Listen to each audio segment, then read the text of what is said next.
co-founder, um, also co-founder of the Chicago Community Bond Fund.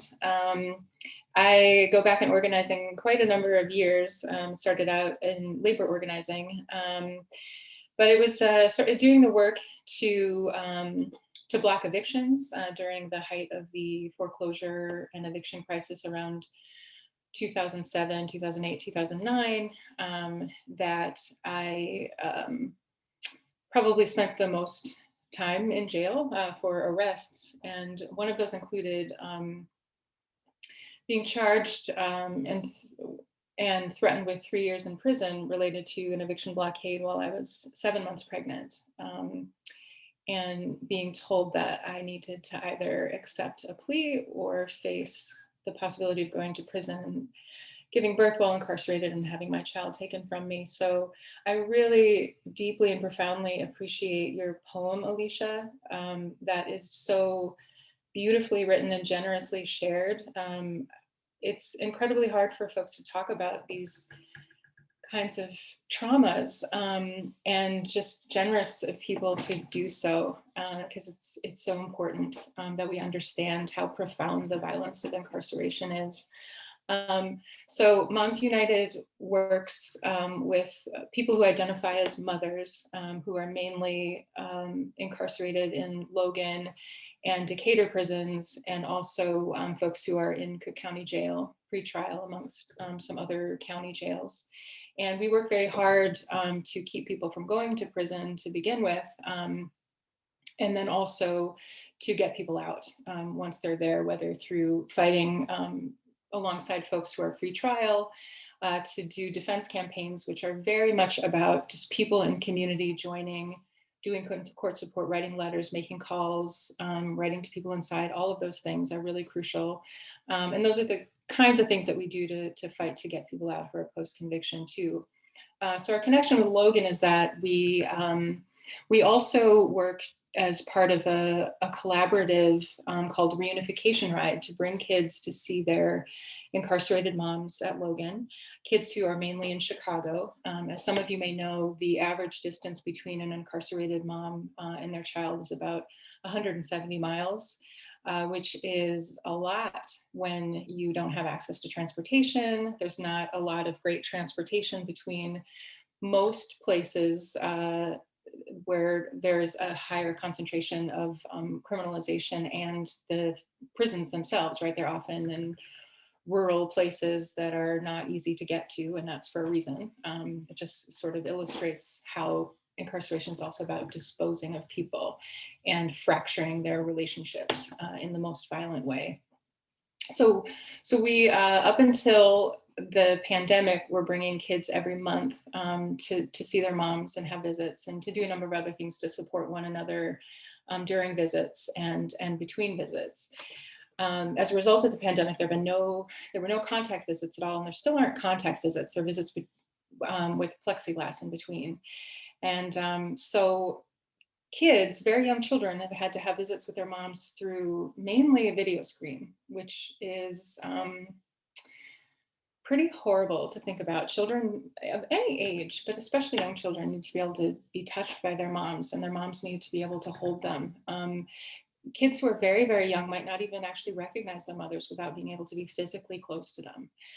So at the time, we get to, when we reach the point where there will be contact visits again, mothers will have to experience that grief all over again of some of them having their children not even necessarily recognize them. It's there's so many layers and sort of nuances of this violence of separating families in this way. So one of the things that we wanted to talk about also, are the conditions that are particular to Logan. So I think, just the fact of separating people, forcibly separating people from their communities, their families, particularly their children, is so profoundly violent. But then the conditions of prison itself is profoundly violent. It is fraught and has always been with sexual violence, everywhere from sexual assault by corrections officers to invasive body searches in order to just have a visit with your children, the way that people have no privacy, are denied just very basic things. So it's there's a lot there already, and add to that the folks at Logan, and I probably will say women, most people at Logan identify as women, and there are trans men and non-binary people there too. But a number of folks who are in Logan right now have been organizing hunger strikes to raise awareness about the horrific conditions inside, which include showering in standing sewer water in the housing units themselves. In addition to all the other things that have been happening, which include corrections officers not wearing masks. A number of them are not even vaccinated and are refusing to do so. They're just all kinds of, prison is a public health crisis all the time, an environmental crisis all the time. And so it's been really important that folks inside have been raising awareness about the conditions through the hunger strike so that more people know about it. But I guess I also wanted to mention too that this is part of the ordinary violence, the everyday violence that is prison. And so as we learn that, we need to really resist the kind of very natural human urge to sort of normalize it and sort of put it away somewhere. Just because it's happening every day and all the time doesn't mean it's not urgent. Doesn't mean that we don't need to take action and do something in solidarity with the people who are leading this fight, and that is the people inside and also their loved ones. People are locked up on both sides of those razor wire fences, and nobody is free when your loved one is inside. So this is something that a lot of people are living all the time.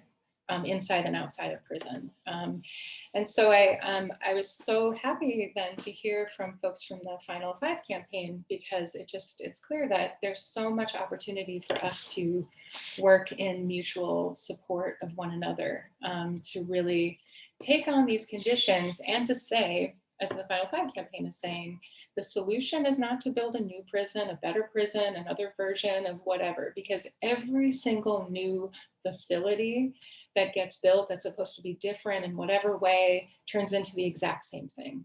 And it's not intended really to be any different. It's intended to be, who knows, right? Like a political ploy and probably a financial windfall for whoever's involved in building new prisons and claiming that they're going to be something different and produce something different. And then it turns into the same thing and no one is held accountable to that. And the only people who suffer the results are the people who are captured inside and their loved ones. And so I'm hoping that we can successfully uplift the demands of survivors inside, and say, yeah, you have to fix the plumbing right effing now, obviously, but you also have to release people, because this is not going to change. The public health crisis that is prison is not going to change. The conditions are never going to be improved. That there's no safe cage, right? There's no safe cage. There's no safe cell, but an empty one. And so I'm excited to work together with everyone to push for release of people who are inside right now, and to release of people who are being held pre-trial, and to say, like, we have to also stop sending people there.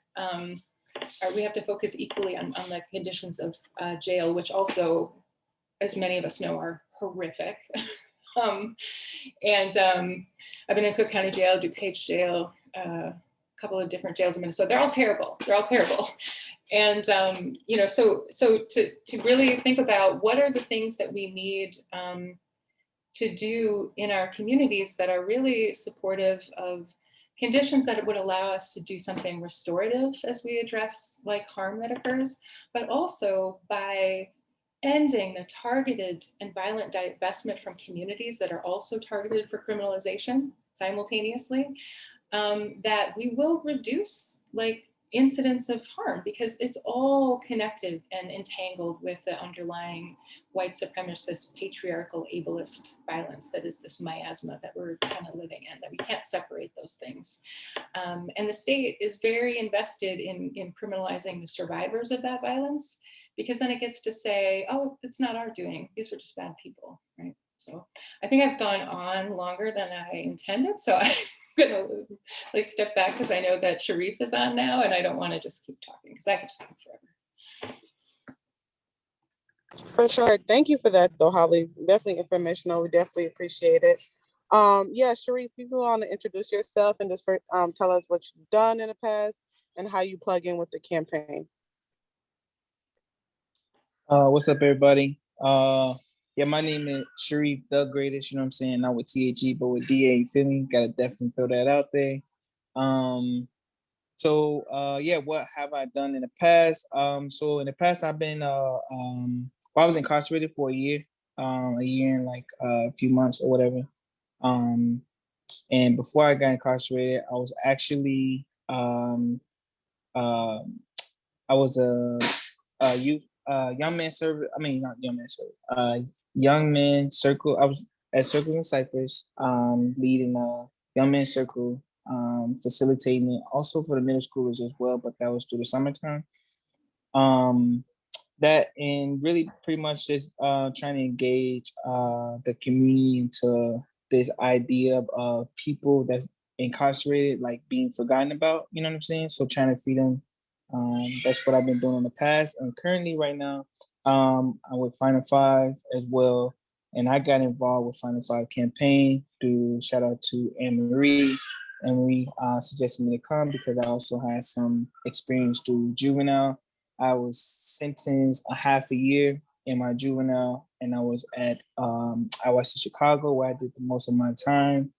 Um, and yeah, and that's how I became a part of Final Five campaign. And also just throw it out there too. I gotta definitely throw this out there. I'm also leading one of the co-hosts of a podcast, Free to Youth podcast. Please stay in tune to with that. We definitely for the be uploading everything soon. For sure. Thank you, Sharif, the greatest. And thank you, Holly. So we're just gonna dive into the questions. It's more like a conversation and just information for you all and just our actual experiences. So the first question is for Sharif. And if you feel comfortable just explaining a little bit about you're on house arrest right now. So just explain to us how you feel, like how has it been affecting your kids? You tell us your the ages of your kids and things like that, and how's it affecting your family, your partner, being on house arrest. True. Yep, as she was saying. So that's another additional note. I've been on house arrest for about a year now. It's June, so I say about a year and a month.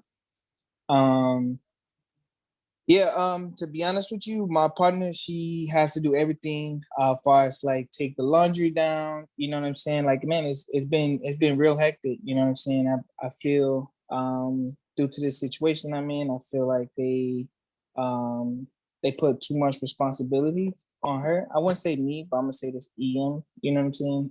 Because I'm unable to leave outside. I can't leave out the house.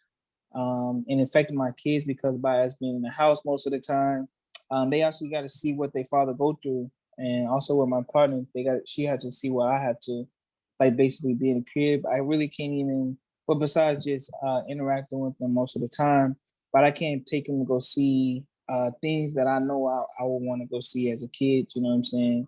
All they get to do is just ask me questions, as in, Daddy, can we go outside? And if I explain to them, I keep it 100 with them, and they be like, "Oh, you can't go outside because you got that thing on you." I'm like, "Yeah, baby, I can't go outside." Um, and at this very current moment, yeah, all they do is just ask me questions of like saying when is I'm gonna be off. I guess yeah. And it impacted them a lot. I'm unable to do a lot with the kids, and also I can't even take the garbage out. You know what I'm saying? As a man, you feel me? So yeah, I'm struggling a lot with that. Rest. For sure. And I got a follow-up question for you, Sharif. So just if you could tell us like how long you were actually incarcerated in Cook County, and like what's the difference between for you being actually incarcerated and being out on house arrest? Like what's the difference between your family, your kids, and things like that? True. Well, at first when I was incarcerated, I was only seeing my family through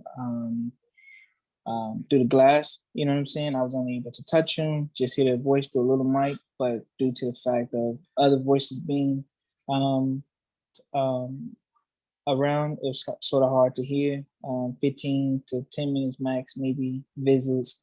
And the question was also, I was locked up for about, I got out May 13th of last year. So I say I was in there for about a year, February, March, a year and 2 months. I was locked up. For sure. Thank you for that. And Holly, if I can ask you the next question, if you feel comfortable, can you share personally how you have had experience or how have families been impacted by incarceration? Yeah, I mean, my experience is, I mean, you can't compare anyone to another, but certainly not as harrowing as yours or Sharif's. I've had a lot of catch and release arrests, and never spent more than a few days in a county jail. But the folks with whom I work have experienced decades of incarceration, many of them. Or years in pretrial in Cook County Jail, which is horrific. And I'm so happy that you're not inside there anymore, Sharif. But I know that you still feel incarcerated because you are. And so a number of the survivors I'm working with right now who are pretrial are out on electronic monitoring or electronic shackles. And they are not really able to mother their children because they were the primary caregivers who don't necessarily have partners. In some cases, their partners are deceased as the outcome of an act of self-defense. And it's a lot of complicated family situations because there's often like all kinds of family abuse and trauma prior. So it's not like people have a lot of folks to rely on. And so it's incredibly difficult. Even though moms are out on EM, some of them, they're still separated from their children and not able to do, like Sharif was saying, just like simple things that you should be able to do, or seemingly simple things, become huge barriers to really having good relationships. It's devastating, and there has been something like a huge astronomical increase in the use of electronic monitoring in the last number of years. Somebody on this call probably has the statistic for that. God, I think I read somewhere in the Prison Policy Institute it's like a 700, I don't know, it was a huge increase. And this is presented as like a progressive reform, right? Like we're going to put more people on EM, and that's going to be better. We don't have parole in Illinois, and so when people are released, they've finished their sentence or been released with good time, whatever it is, right? But most often they're still on EM when they get out. They're doing more time. So there's clearly the various levels of investment in this idea or in the reality of electronic monitoring and money to be made. But it's also this insidious sort of political maneuver whereby folks can say that they're both tough on crime and progressive reformists at the same time, because they're promoting this different kind of incarceration. So I didn't necessarily mean to get off on EM, but I do think it's really important to keep talking about that stuff because it's sort of similar to the way we're talking about, Pritzker wanting to build a new rehabilitative youth prison. Still prison, still cages. It's going to be the same thing. It all amounts to the same thing. This devastating isolation. And the further you isolate people, right, from community and basic resources, the more vulnerable you make them to other kinds of violence and abuse. And most likely that is going to take people right back into some kind of institutional setting and or death. So,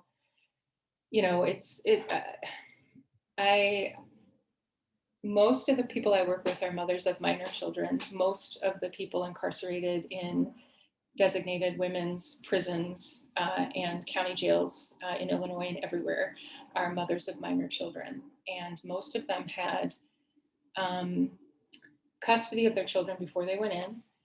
And as a measure of how isolated they were, moms are 5 times more likely to have their children go into state foster care when they're incarcerated as compared to dads, which is not to say it's not devastating for dads. But I think it speaks to the way in which mothers who are vulnerable to criminalization have already been isolated in so many ways. And so I think it speaks to all kinds of ways that we could also think about how we're funding and supporting families and communities differently that would interrupt these pathways to prison.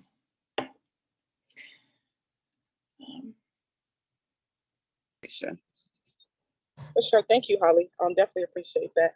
And I have a follow-up question for you as well. How do you see incarceration as an act of gender violence specifically? Well, first of all, I don't know if we have time, but maybe not today, but I'd love to have like a real conversation discussion with everyone on this call, because I feel like probably a lot of people have things to contribute to this question. And that would be great. But I will just say that, apart from what we know about the vast majority of people in designated women's divisions of jail and prisons being survivors of domestic violence, sexual assault, abuse in childhood, the vast majority. And that's also true for people in designated men's prisons. Those statistics aren't tracked as much, and it isn't discussed in the same way. But there's survivors throughout prisons and jails and every kind of facility. And then there's also, the fact that there is so much sexual assault in prison for women, and that's predominantly by prison staff and also volunteers who come into prisons, including people who are sometimes part of ministries and all kinds of organizations, a very vulnerable population. Women are coerced in ways that are almost always about their children. Like if they will perform this act, they can have an extra phone call with their child or 5 more minutes of visiting. And so there's no consent there, right? It's very different grades of coercion. And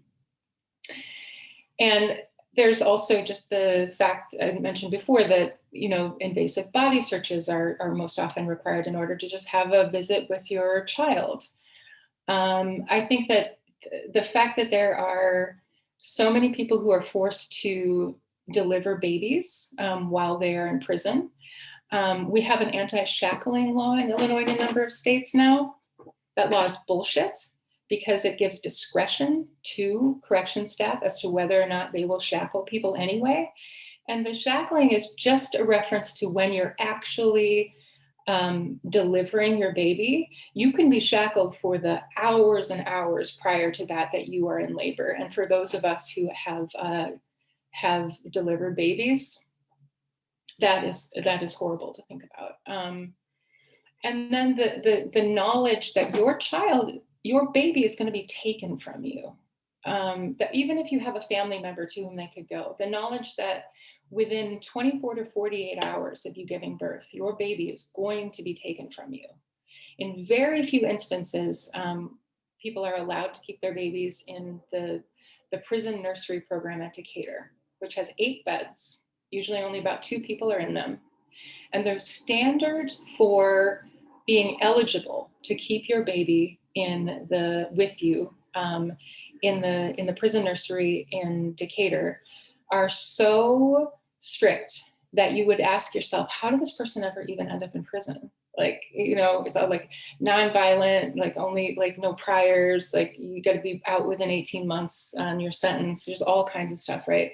So that to say, like, all of these ways, right, that are just an attack on reproductive justice and just body autonomy. Like prison itself is completely, just profoundly violent in the way that it takes away every bit of autonomy we have over our bodies, right? Like where you can move your body, when you can sleep, what you can eat, where you can go, who you can interact with, whether or not you can hug another, which you can't. Whether or not you can hug your children when they visit, or how many times you can hug them, or for how long you can hug them, all of those things. I think, you know, and again, I would say that this is true for every kind of facility, whether we're talking about young people or in designated men's facilities or prisons, or designated women's prisons, in detention centers, in boot camps, in adult transition, all these kinds of places that are different versions of a cage. This is true. So it's, yeah, it's so much, right? I would love to like have a whole other conversation with folks about this. Speaking of which, Moms United does a teach-in every month with the advocacy network about criminalized survivors, prison, and sexual violence. So if folks are interested in that, totally can share resources and have that conversation too. Because I know, like, when you have a rich conversation like we're having right now, there's so many threads, right? And you want to follow every one of them. I'm trying not to. Yeah. Oh, and also the poorly tracked about whether or not there's a higher rate of miscarriage among women who are pregnant while in jail or prison. But I think that it would be hard to say that it's not.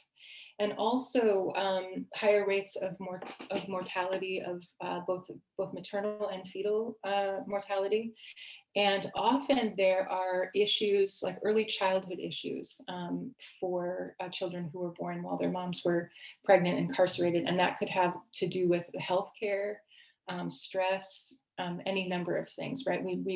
People have been tracking the impact of institutional racism on health outcomes for a long time, right? And I think that we should also compare that to anybody who has been, you know, incarcerated for any period of time, to show that these are the same kinds of mechanisms or similar, and certainly affect the same groups of people, because it is in gross disproportion Black and brown people who are in prison. These systems were designed to capture people who had formerly been enslaved or were not considered to be in this country legally. For sure. Thank you. Thank you for that, Holly. Definitely appreciate it. And that's just the point that you brought up about just being, you know, shackled and, you know, having your kids in the in jail. You know, I when I first was incarcerated, I was shackled before, you know, they knew I was pregnant, and they made like a really big deal out of it when they figured out I was pregnant, but I didn't know my rights at the time. You know what I mean? And most females may not know their rights either, as well. So yeah, yeah, that's, and then definitely just seeing a lot of, you know, females going to, you know,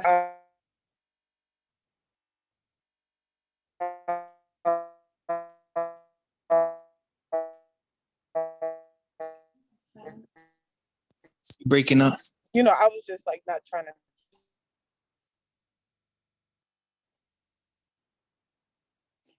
They just were coming back crying because they were care, you know, feminine hygiene care. Can you guys hear me? We can hear you now. Yeah. Okay, my bad. Yep, my internet's been like this all morning. Did you want to tell people what the pregnancy Can you repeat it? I'm sorry, I didn't hear you. Oh no, I just want to tell people about what the pregnancy diet is at Cook County Jail, like what they give you.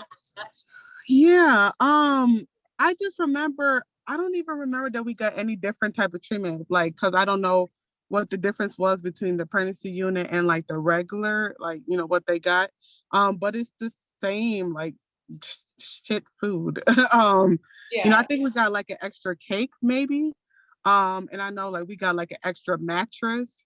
And the only thing I remember like that, and then also like we didn't get our like doors locked, like everybody else, we didn't get our doors locked and things like that, but it was still the same shit. Yeah.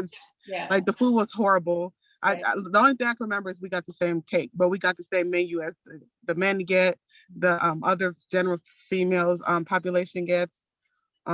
Yeah, so It's it might not seem like much, but it might have actually been more than what other people are getting, but it's still not nearly enough, right? And I mean, we don't get, proper nutrients that pregnant Right. females need, Right. fruits, vegetables, not like it's just the same, same. I would Um, imagine people are mostly hungry all the time. yeah, for sure. Yeah. And even like I was saying, like, I seen like one woman give birth and you just don't get proper feminine care after either. Um, Mhm. Yeah. yeah, so all that, it just sucks. All that's trying to, You can't I nurse. wasn't trying to give birth in there, and I was fortunate, that I got out before. Yeah. Yeah, for sure. So the next question is for Sharif and Holly. How do you see incarceration of youth and the incarceration of parents connected attacks on female families in Illinois? So how do you see the connection between youth and families? How do you see the incarceration of youth and the incarceration of parents connected attacks on families in Illinois? Well, I think that Sharif's analysis here is really crucial. You say you say how do we see I said, yeah, how do we see the incarceration of youth, incarceration of parents as connected attacks on families in Illinois? Yeah, so how do you Um, see incarceration of youth and incarceration of parents connected attacks on families in Illinois? I was just curious if you can explain a little bit more on it.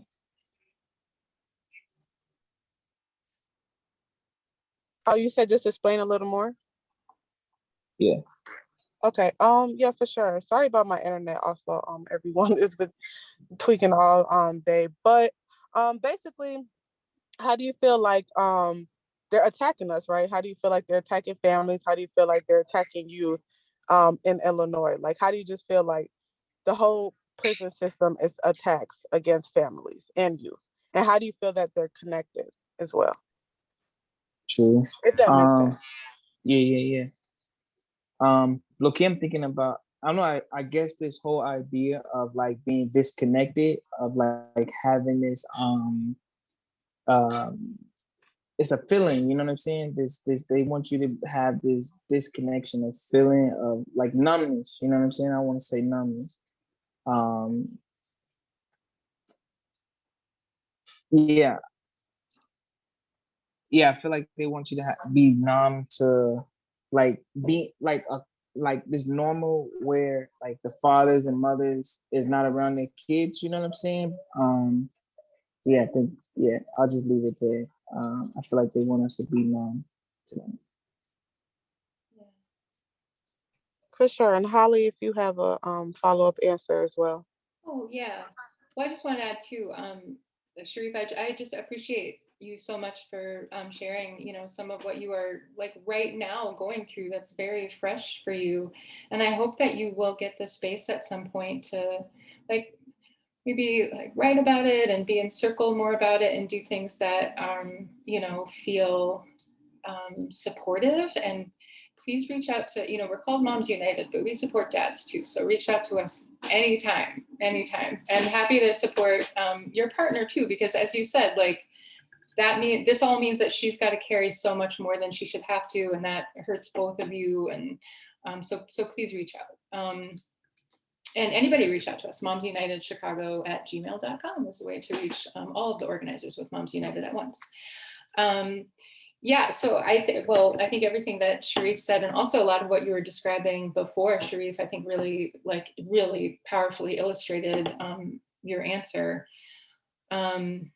It's, this goes back so far, right? Like there has always been a violent separation of children from their parents, like among that is the history of this country, separating people through genocide and chattel slavery and sending Native American children off to Christian schools, and all of these ways that the state has said, we care about your children, only insofar as we can remove them from your care and blame you for any harm that has come to them.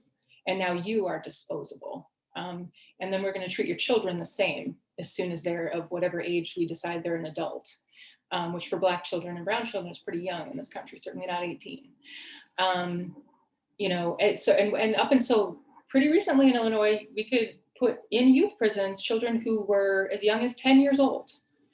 And 13 is plenty young. I mean, these are little children. I have a 9-year-old. I just cannot imagine. But so many people don't have to imagine. They've lived it and they've seen it, their own children.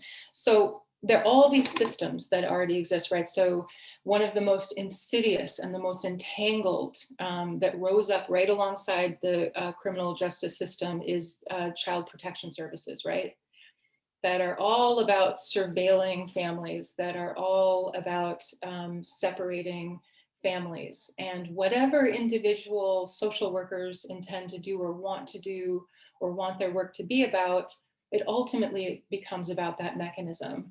Over 50% of child removals are not about any allegation of abuse at all, but neglect as a form of abuse, right? But that neglect most often is really just poverty identified as abuse.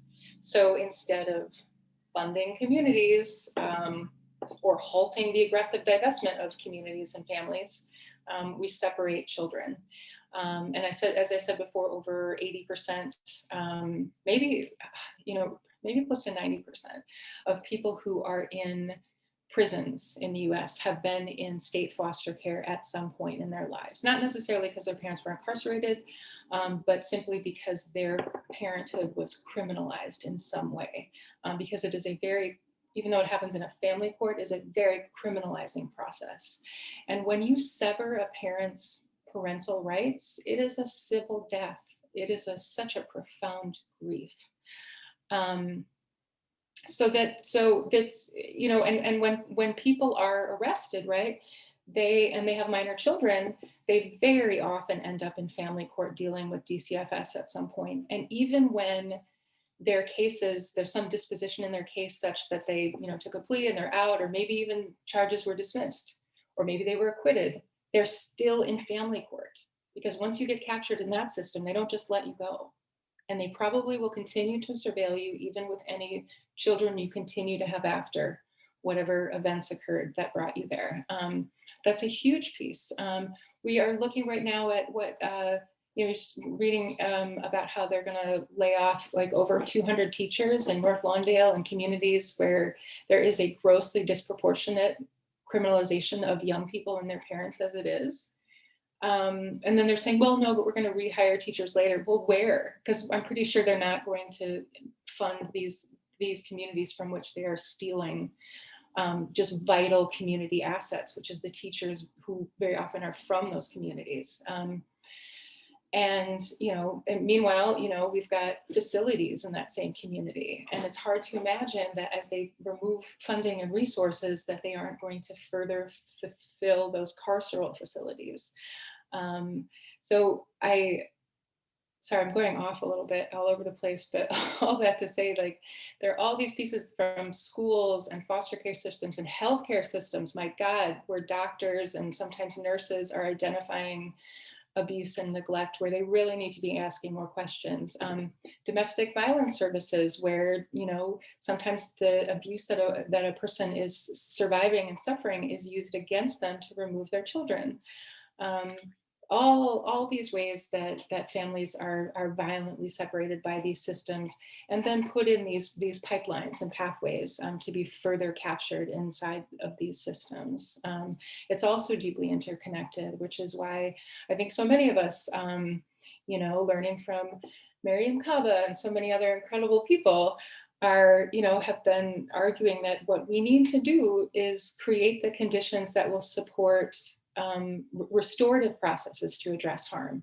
And that will also reduce harm because we're actually meeting people's needs. And no one does it alone, right? No parent can do it on their own. Some people have the resources to pay for what they need. Many people don't. And rather than saying, well, then let's provide those, we say, you're not a good mother and you don't deserve to be a mother. This is what a mother should be able to do. Apparently a mother should be able to divine resources that don't exist. And so it's this criminalization and disparaging of parents of color, in particular Black parents, is so central to all of this. The issue of criminalization is so much about reproductive rights and family separation.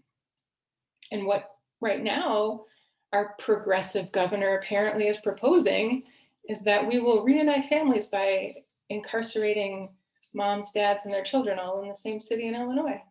That's not what we mean by family reunification. We mean shut that shit down, I think. So anyway. Looking at time. Oh, okay.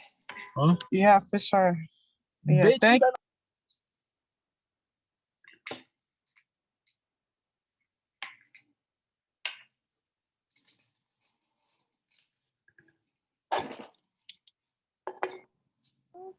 Looks like we lost Alicia.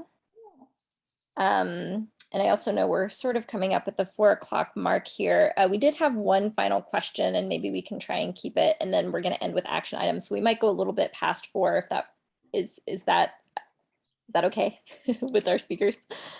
Sharif, Holly, okay. So the final question that we had for both Holly and Sharif: how do youth and parents work towards maintaining family relationships during and after incarceration? So if we're thinking about it a little bit more like future orientation, what does it mean to build relationships after this separation and isolation you've been talking about?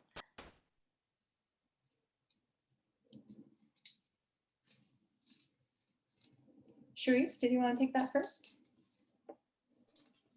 Yeah, I got you on that. Low key, I think I think parents take give me 1 second. Yeah, you take that one, then I'll come right back. I'll answer after you.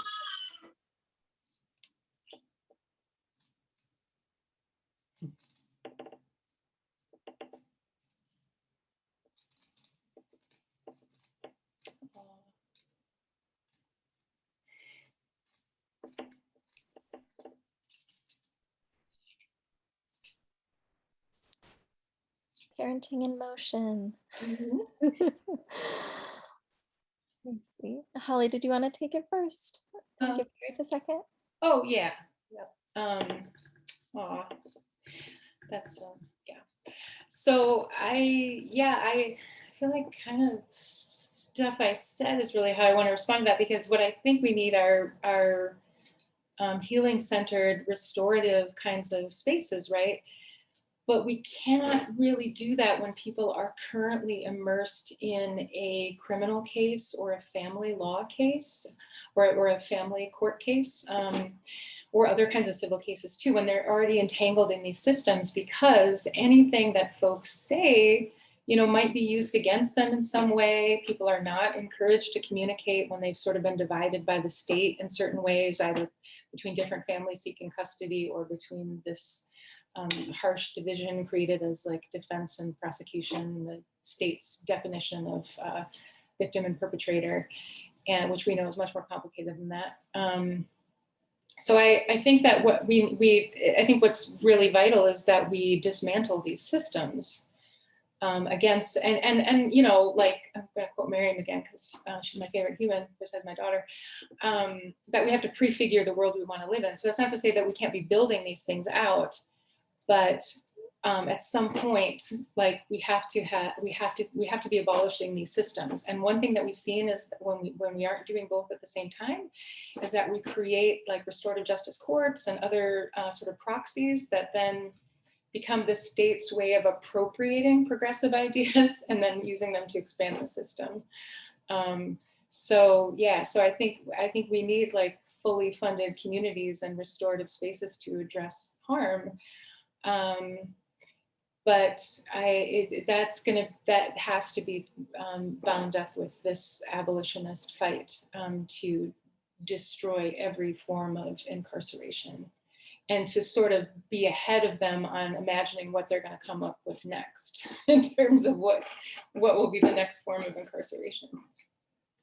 Yeah.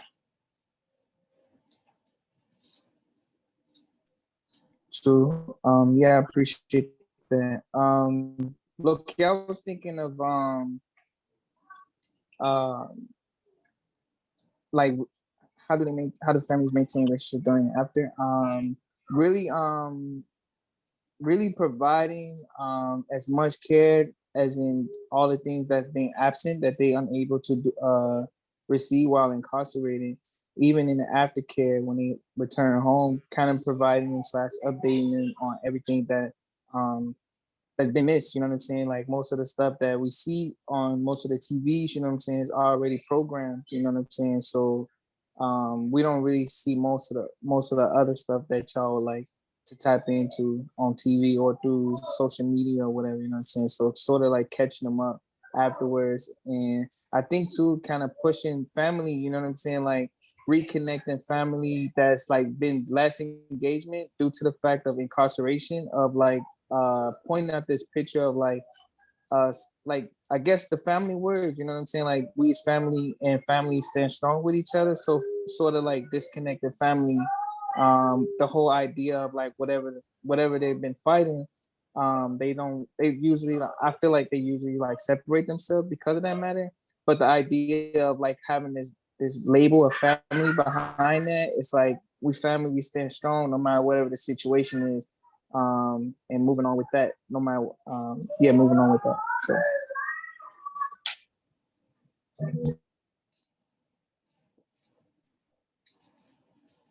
Awesome. Thank you so much. I'm not going to talk very much. Alicia's back, but I also, we're nearing the end. Thank you so much, Sharif, Holly. I did want to pass it off to Tommy to talk about some final action items that we can all take in these final moments, both regarding stopping LDC, as well as some action items that Moms United is uplifting. But yeah, take it away, Tommy. Hey everyone, my name's Tommy, he, him pronouns. I'm an organizer with the Final Five campaign. So first I just want to drop like how you can stay connected to the Final Five campaign. Those are our social media tags in case you're not following us already. That's a great way to stay connected with our demands as they're updated. Then secondly, I'm going to be asking everyone to text Final Five Illinois to 747464. This will automatically assign your name to a petition to close the Final Five youth prisons in Illinois and stop the construction of LDC, which is the plan to build a new youth prison in Central Illinois that is part of the governor's transformation model. So if you send that text, it'll automatically assign you to a petition and then prompt you to respond with zip to make a call to the governor's office to voice your disapproval of his plan. So it's really easy, 2 texts like that. Then secondly, if you could also sign your name to another petition to stop LDC, and then you can explore the other link to take action with Final Five in many other ways. Sorry, this is like a list of links, but we have one more thing to promote, which is on July 11th, we have a community teach-in and art build that we're planning that's going to occur in Washington Park. So I'm going to drop a link to a Facebook page and a title with information to that. So that'll be from 2 to 6 p.m. Sunday, July 11th. There'll be bookmark making, banner making materials, audio, photography, storytelling, food and drinks, and more. So it'll be an exciting, fun day in the park, and you can come and learn about the movement to end youth incarceration in many different respects. And then lastly, I wanted to uplift a action that is being organized by Moms United, which is a court support event for Erica Ray. I will drop the poster in the chat in a second, but that's going to be taking place on August 4th at 9:45 a.m. Central Time. 26 in California, courtroom 402. we'll put more stuff on the Facebook page about that too. And I just wanted to add, court solidarity is so crucial, really demonstrating a broad base of support. But then afterwards, we plan to hand out some information outside the jail. That's all about, it's kind of an intro sheet about encouraging people in ways that they can support their loved ones who are going through this stuff, helping them feel more like there are things that they can do that matter, and kind of to grow some community. So. Awesome, thank you. Alicia, she was co-host and she wants to, oh, there we go. Go Yeah, ahead. I got it. Yeah, so I just want to say closing remarks. Thank you to Sharif and Holly. Thank you. Just for this whole conversation and the idea, coming from Tommy. I don't know if you guys have anything to say before we close out, Sharif or Tommy at all. I mean, not Sharif and Holly. True. Yeah, definitely check out my blog. I was actually I'm currently still writing the book. But I finished the chapter of Inside of 26 in Cali. It's on my blog, sharifpope.com. And right now I'm currently working on the electronic monitoring portion. So how do you saw it's it was written, but it's unposted. Well, it's not posted yet until I get situated. So yeah. What's the podcast name again? Can you say it one more time? Free to You Podcast. FREEDAYOUTH.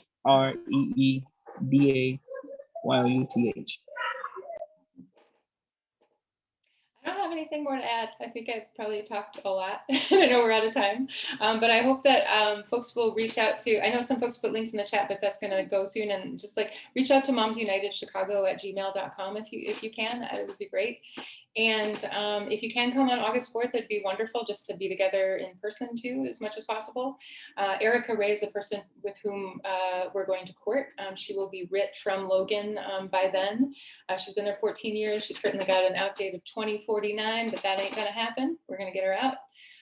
She's an incredible person, and also just, reminds me every day, like Sharif does and like Alicia does, that like people who've survived these places are our colleagues and comrades, and we have to work together as co-strugglers and really not just think about people in terms of the trauma that they've survived, but the analysis that comes from that, the experience prior to that, and the way that we're building power together. So I want to say, I appreciate everybody here so much, and in particular, Sharif and Alicia. I learned so much from you guys.